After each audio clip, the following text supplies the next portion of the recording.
Hi hello ವೀಕ್ಷಕರೇ, ರುಚಿ ಅಡುಗೆಗೆ ಸ್ವಾಗತ.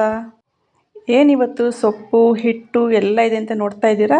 ಬನ್ನಿ ಒಂದು ಸೂಪರಾಗಿರೋ ಗೋಧಿ ಕಡುಬು ಹೇಗೆ ಮಾಡೋಂತ ನೋಡೋಣ.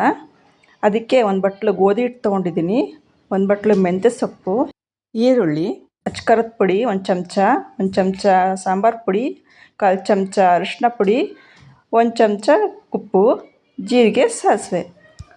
ಗೋಧಿ ಹಿಟ್ಟಿಗೆ ಸ್ವಲ್ಪ ಉಪ್ಪು, ಸ್ವಲ್ಪ ಎಣ್ಣೆ ಹಾಕಿ ನೀರು ಹಾಕಿ ಚೆನ್ನಾಗಿ ಕಲಿಸ್ಕೊಂಡು ಇಟ್ಕೊಂಡಿದ್ದೀನಿ. ಚಪಾತಿ ಹೇಗೆ ಕಲಿಸ್ಕೊತೀರೋ ಹಾಗೆ ಕಲಿಸ್ಕೊಂಡ್ರೆ ಸಾಕು. ನೋಡಿ, ಈ ಥರ ಸ್ವಲ್ಪನೇ ತೊಗೊಂಡು ಈ ಥರ ರೋಲ್ ಮಾಡಿ ಕಟ್ ಮಾಡಿ ಇಟ್ಕೋಬೇಕು. ಎಲ್ಲದನ್ನು ಒಂದು ತಟ್ಟೆಲಿ ಜೋಡಿಸ್ಕೊಳ್ಳಿ ಎಲ್ಲದನ್ನು. ನೆಕ್ಸ್ಟು ಒಂದು ಪಾತ್ರೆ ತೊಗೊಂಡು ಅದಕ್ಕೆ ಅರ್ಧದಷ್ಟು ನೀರು ಹಾಕಿ ಉಪ್ಪು ಹಾಕ್ಕೊಂಡು ನೀರು ಬಿಸಿ ಆದಮೇಲೆ ಒಂದು ಚಮಚ ಎಣ್ಣೆ ಹಾಕ್ಕೊಂಡು ನೆಕ್ಸ್ಟು ನಾವು ಉದ್ದಿಟ್ಕೊಂಡಿದ್ದೀವಲ್ಲ ಗೋಧಿ ಹಿಟ್ಟಿಂದು ಅದನ್ನೆಲ್ಲ ನೀರಿಗೆ ಹಾಕಬೇಕು. ಅದು ಬೇಗ ಬಂದಾಗ ಮೇಲೆ ತೇಲ್ತಾ ಇರುತ್ತೆ. ಇವಾಗ ಬೆಂದಿದೆ ಅಂತ ಗೊತ್ತಾಗುತ್ತೆ ನಿಮಗೆ. ಇವಾಗ ಒಂದು ಚಾಕು ತೊಗೊಂಡು ಕಟ್ ಮಾಡಿ ಚೆಕ್ ಮಾಡಿ. ಈಗ ಈ ಥರ ಕಟ್ಟಾದರೆ ಚೆನ್ನಾಗಿ ಬೆಂದಿದೆ ಅಂತ.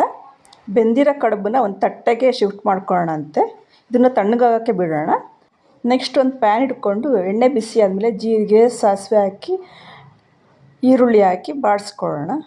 ಈರುಳ್ಳಿ ಕೆಂಪಗಾದಮೇಲೆ ಮೆಂತ್ಯ ಸೊಪ್ಪು ಹಾಕ್ಕೊಂಡು ಬಾಡಿಸ್ಕೋಬೇಕು.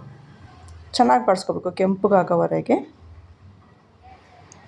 ಮೆಂತ್ಯ ಸೊಪ್ಪು ಚೆನ್ನಾಗಿ ಕೆಂಪಗಾದಮೇಲೆ ಅಚ್ಕಾರದ ಪುಡಿ 1 ಚಮಚ ಸಾಂಬಾರು ಪುಡಿ, ಉಪ್ಪು, ಅರಿಶಿನ ಎಲ್ಲ ಹಾಕ್ಕೊಂಡು ಬಾಡಿಸ್ಕೊಂಡಾಗಿದ್ಮೇಲೆ ಇದನ್ನು ಸ್ಟವ್ ಆಫ್ ಮಾಡಿಬಿಡಿ. ಆಫ್ ಮಾಡಿ ನಾವು ಕಡುಬನ್ನ ಬೇಯಿಸಿಟ್ಕೊಂಡಿದ್ದೀವಲ್ಲ ಅದನ್ನು ಸಣ್ಣದಾಗಿ ಹೆಚ್ಕೋಬೇಕು.